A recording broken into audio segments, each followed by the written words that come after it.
When did you start playing video games? Was it in 2000 when Sony released a DVD player that also let you commit gang violence? Maybe you spent the glory days playing Imagine Party Babies on the Wii. Or even back in the day with Mario Bros. And the NES, or oh my god, your first game was Pong? Pong. This is nostalgic to you. 1972, oh man, take me back. These Pink Floyd guys are pretty good. And I don't know how to tell you this, but I think Roe and Wade are about to fight. For me, my first video game was the smash hit Arthur's Second Grade Adventure on the PC, shortly followed by Wallace and Gromit Curse of the Were-Rabbit on the aforementioned gang violence DVD player. But how did I get from 7-year-old me, who happened to play video games anytime he was at Gram's house, to 20-year-old me, who makes videos about silly games in his spare time?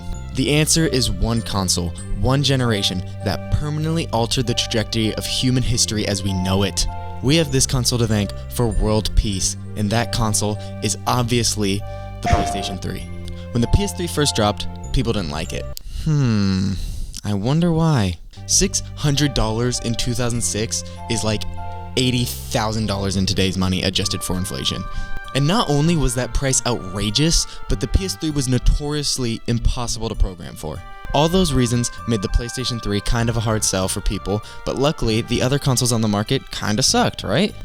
Well, I hate to break it to you, but the Viva Pinata guys just made a console and it's really fucking good. I was a diehard PlayStation fanboy at this point, and even I was kinda jealous of the Xbox. They had like these realistic Miis, the Xbox Arcade, and like Kinect Star Wars. I'm solo, I'm Han Solo, I'm Han Solo, I'm Han Solo, solo. Hey, what can I say? I was easy to impress. So yeah, needless to say, the Xbox 360 sold way more than the PS3 at the end of its life. Surely I wouldn't put anything on screen that completely contradicts what I just said. Now you see, this is kind of crazy to me. I always assumed the Xbox 360 wiped the PS3 in sales, cause like, that's absolutely what it felt like. I wish someone would have told me this in 6th grade, because I felt like a Yankees fan in Boston telling the other 6th graders about God of War. No, Oliver, I don't know what Halo is. Now can I please see my family? Okay, so if the PS3 had a historically shitty start, and the Xbox felt like the clear winner, how do you explain this?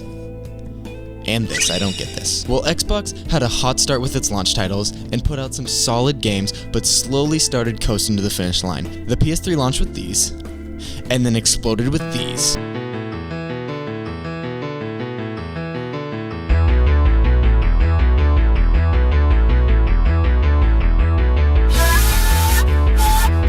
Admittedly, this is the console I had when I was 13. That means it legally has to be my favorite console of all time. It's like in the Constitution, everybody's favorite console is the one that they had when they were 13. Think about it. Think about the console you had when you were like 10 to 15 years old.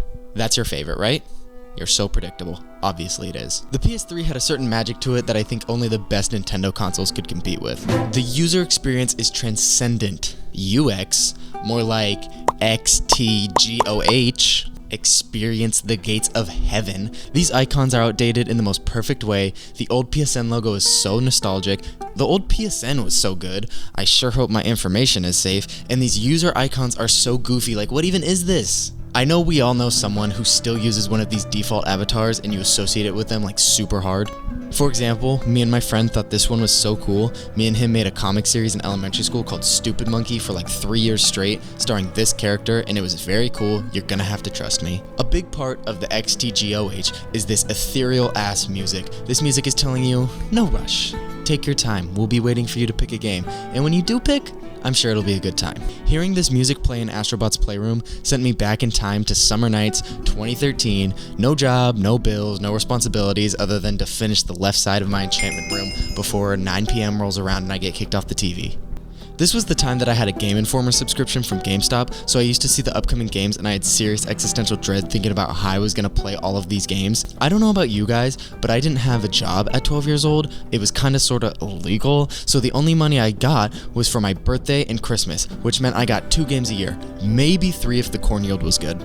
So picking what games you put on that wish list was harder than whatever decision Harry Truman had to make. It wouldn't be a Just Canon video if I didn't elaborate on the games that I spent the majority of the peak of my life playing. So I want to go through some of the games that stood above the rest and landed on the Just Canon Christmas wish list as a kid, starting with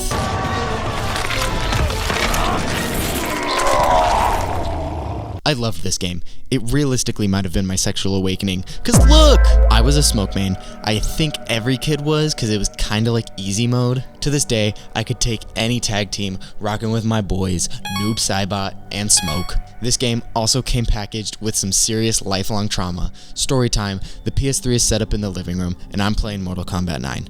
Also in the living room is a gigantic fish tank that we had. I don't know, ask Mr. Just Cannon, he put it there. Anyways, my dad just finished cleaning the fish tank, so now he has to refill it. And this is a big fish tank, so my dad brings in the hose and turns it on and says, "Can you keep an eye on the water level and turn it off when it's full?" And I'm like, yeah, totally. All I'm focused on is learning this Kratos combo. Over and over and over and over. I just keep trying to nail this combo in the practice mode until I hear cannon! I snap out of it, and the house is flooding. I was so entranced I didn't even realize the living room was ankle high in water. I was in trouble for 2 weeks and too traumatized to ever play Mortal Kombat 9 ever again. And speaking of traumatized, Batman Arkham City? I don't know why my parents let me play this. I had nightmares about Calendar Man and Zaz probably my entire childhood. They haunted me. I loved Batman, I loved video games, Batman video game, easy sell to me. And it's so good too. To this day, it's one of my favorite games ever, because it's genuinely like so good, it's not even a childhood thing. If you've played it, you know.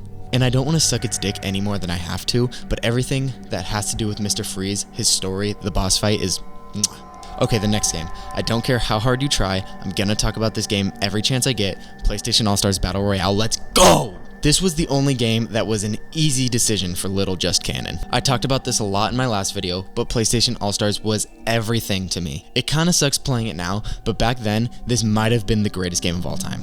These cutscenes are some of the coolest things I've ever seen in any video game ever. And the stages were all so unique and great. Alright, last but absolutely not least is my third favorite game of all time, Skyrim. I remember heavily debating if this game should make it on the wish list. It didn't look fun to me, I saw the trailers, I watched the reviews, it just didn't look good to me. But then I saw that Angry Joe gave this the badass seal of approval, and against my own better judgment, I put it on the wish list. So now my parents were faced with a choice.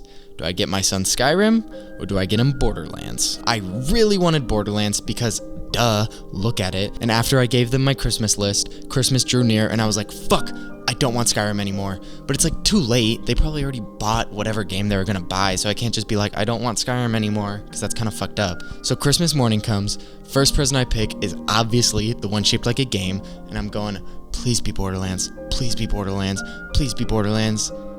Skyrim! Yay, thank you! Oh well, I made a mistake. I gotta play this for the next 6 months, might as well try to make the best of it. I loaded up, and oh my god!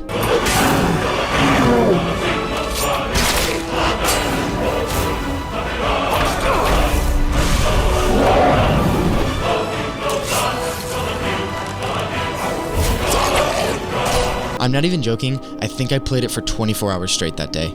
Hell, I spent the first 2 hours staring at this screen, making the perfect character. There's not a doubt in my mind I'm gonna make a Skyrim video in the future, so I think I'll save my thoughts till then, but just know that this was probably the single most important game of my life. Didn't know this was a video about Skyrim. This is a video about the PS3, not Skyrim, so I'll get back on topic. This weird looking expensive console is my pick for the best video game console of all time. It's flawless to me, and without it, I don't think I'd be wasting 20 hours of my life making a video about it that'll get 20 views. So thank you, Mr. and Mrs. PS2, for bringing in the PS3 into this world. Play us out, PS3 baby.